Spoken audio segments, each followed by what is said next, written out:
Tiger ব্যাটাররা কিন্তু খুব ভালোভাবে শুরু করেছেন। দুই ওপেনার কিন্তু ইতিমধ্যেই 150 রানের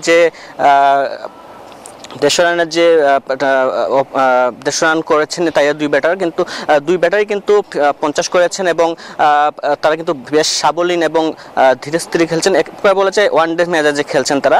সাদমান ইসলাম এবং আরেকজন যিনি আছেন তারা কিন্তু খুব ভালোই খেলছেন।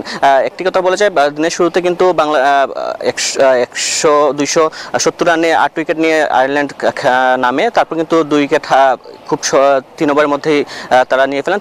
তাজুল ইসলাম এবং হাসান মাহমুদ কিন্তু খুব সহজেই উইকেটটি নিয়ে নেন এবং তারপর কিন্তু বাংলাদেশ নামে ইতিমধ্যে কিন্তু লাঞ্চ বিরতির পর আবার খেলা শুরু হচ্ছে এবং যেই মেজাজে খেলছেন তারা দুজন কিন্তু বলা যেতে পারে বড় একটি স্কোরের দিকে যাচ্ছেন। বাংলাদেশের ব্যাটিং লাইনে কিন্তু অনেক বড়, ইতিমধ্যে আরও কিন্তু বেশ কয়েকজন ভালো ব্যাটার অপেক্ষা করছেন। বাংলাদেশের ক্যাপ্টেন মুশফিকুর রহিম, লিটন দাস কিন্তু এখনও রয়েছেন। তারা এই যে বড় ইনিংস দুই ওপেনার এনে দিচ্ছেন সেটি যদি কন্টিনিউ করা যায় কিন্তু বলা যেতে ভালো একটি ইনিংস, ভালো একটি টার্গেট দিতে পারবেন সেকেন্ড ইনিংসের জন্য আয়ারল্যান্ডকে, এবং সেটি কিন্তু আয়ারল্যান্ডের জন্য খুব কষ্টকর হবে সামনের দিকে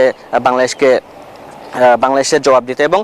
এবং বাংলাদেশ যদি ভালো একটি স্কোর দেয় ইতিমধ্যে বলা যেতে পারে বাংলাদেশ কিন্তু ইনিংস ব্যবধানেও কিন্তু আয়ারল্যান্ডকে হারাতে পারে।